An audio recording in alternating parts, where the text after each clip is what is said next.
This aircraft is unlike any other you have ever seen.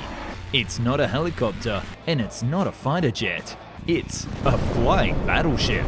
It would blast away the enemy with firepower that would make helicopters blush, with over 500 grenades, 500 rockets, and multiple recoilless cannons firing into the jungle. Created by the insane minds looking to reinvent combat during the Vietnam War, it would have revolutionized the way we call in air support, and potentially made the existing helicopter concept obsolete. But this bonkers aircraft was never actually built, and its legendary design would go down in history as a crazy 1960s fever dream.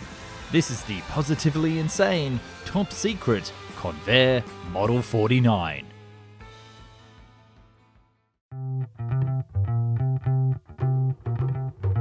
At first glance, the Model 49 essentially was half a helicopter, half a fighter jet, and half a battle tank.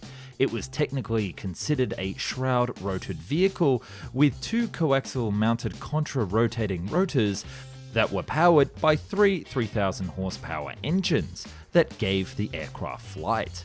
Because of this arrangement of the cockpit and the engine system being separated, the entire aircraft could fly vertically like a helicopter, taking off from anywhere, and then rotate horizontally to become a powerful jet. Because of these interrelated systems of lift and thrust, the power was substantial despite the small diameter of these rotors.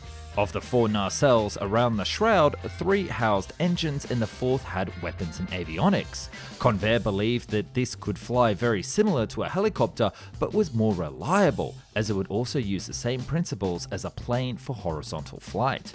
It was also heavily armoured, with the engines, fuel and crew capsule and avionics bays equipped with dual property steel armour for protection against 12.7mm projectiles, the exact weapons most of the Viet Cong had.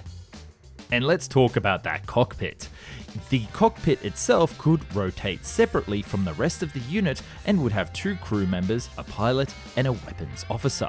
The vantage point, plus the suite of modern sensors including night vision, infrared and laser targeting, would give it a battlefield commanding position to command troops and blast away the enemy on the ground.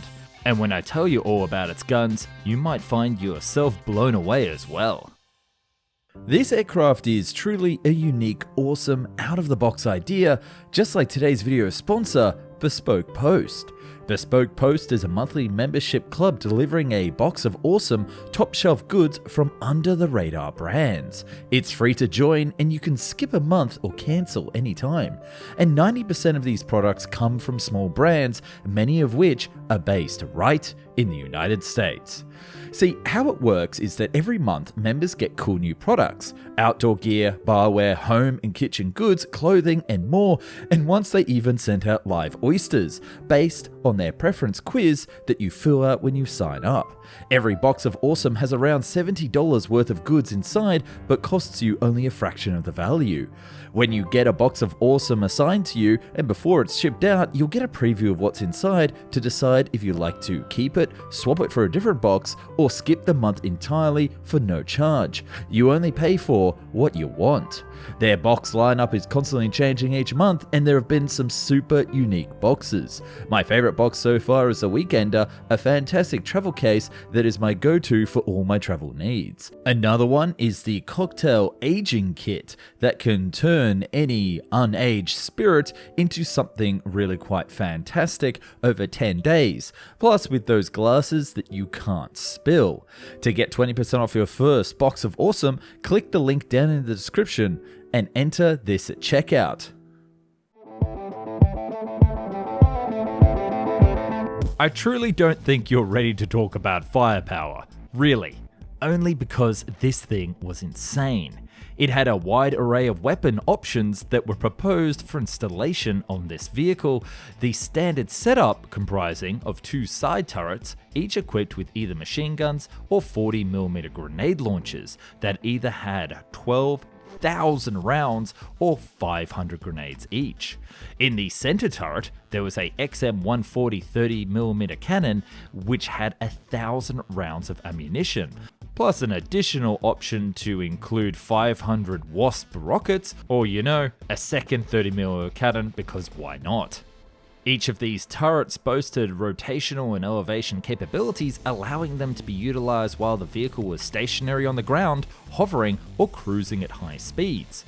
To ensure safety, because obviously that was a concern with this insane machine, mechanical stops were in place to prevent it firing towards the front of the crew compartment when it was articulated forward or downward.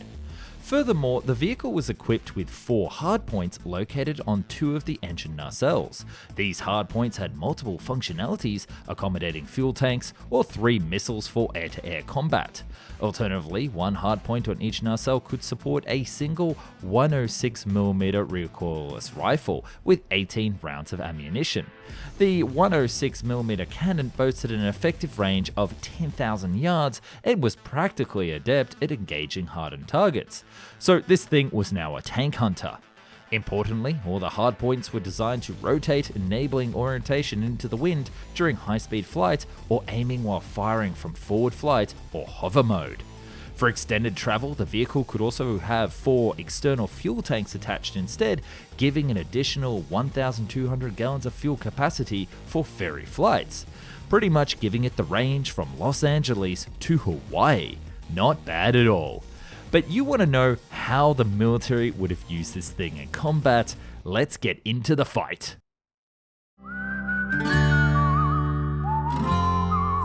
While its original mission was to escort troops into battle, the Model 49 could now do so much more.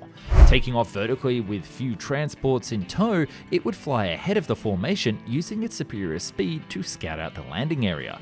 If it encountered enemy aircraft, it could do some limited engagement with its air-to-air missiles, but it would really shine if the enemy was entrenched on the ground. Using what is known as dash mode, it would fire on positions below it without exposing itself to counterattack, strafing along the ground and weakening them for phase 2. Then, it would slow down to a hover, rotating the duct fan vertical and bringing its many weapons to bear onto the enemy. Once it had landed, it could then operate as a secure firing platform, giving the troops on the ground more than a fighting chance. And then once the mission was complete, it would take off yet again and return to base. So if you're anything like me, this sounds pretty damn fantastic, and you're probably wondering, why did the US military even come up with this thing? In the 1960s, Vietnam hit the Army hard, and it taught it several deep lessons, namely the power of support aircraft and the ineffectiveness of ground vehicles in the jungle. Helicopters, essential for dropping supplies and rescuing troops, needed to fly faster, hit harder, and be more resilient in this combat environment. The Army answered this call with the new CH-47A Chinook, able to carry more men, last longer, have a bigger range, and fly faster than any helicopter before. But its speed was a problem. It flew so fast that its protector helicopters couldn't keep up with it. Thus, the Army would need a new escort helicopter. They pitched the idea to develop such an aircraft to the Pentagon and got, well, rejected. You see, the generals in Washington didn't think that the Army needed just an escort helicopter, but rather that they needed to think a little bigger. Why not expand the proposal and come up with an insane new flying machine that could fit many more roles that they were going to spend so much developing? And thus, the Advanced Aerial Fire Support System program was begun. This proposal was simple: combine the power of a helicopter with the firepower of a tank. And this aircraft also needed to be quick, able to fly at a top speed of 220 knots, have the ability to hover at 6,000 feet on a hot day, and ferry itself to the furthest US state, specifically out of the Pacific to Hawaii. This is considerable considering that the Chinook, the original helicopter it was designed to escort, could only fly at 120 knots, so talk about overkill. But that's exactly what the Convair Model 49 was, an idea so out of the box and so radical that Convair believed it would change combat forever. So why was it never built?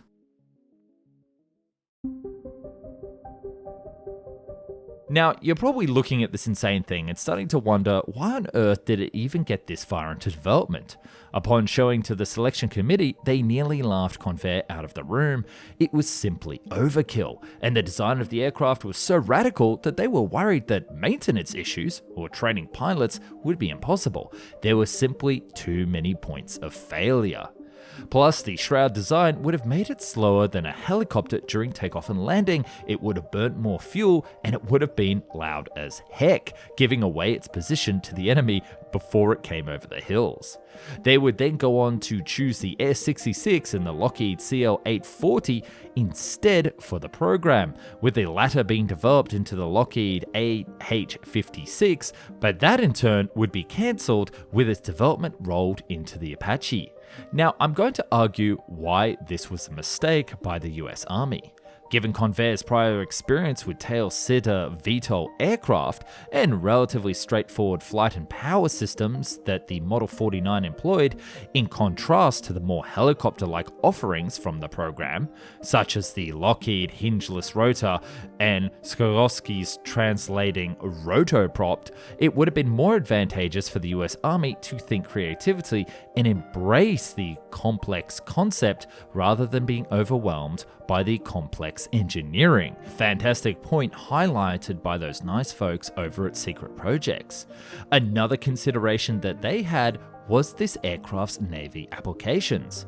You see, the issue with the current Navy helicopters is space, specifically hangars and landing decks on board ships. The Model 49 solves both of these. A regular Navy helicopter needs to have a big enough space to encompass the spinning rotor with a decent safety margin. Flight decks are usually up to 50 to 70 feet long with the full width of the ship, which is around 50 feet.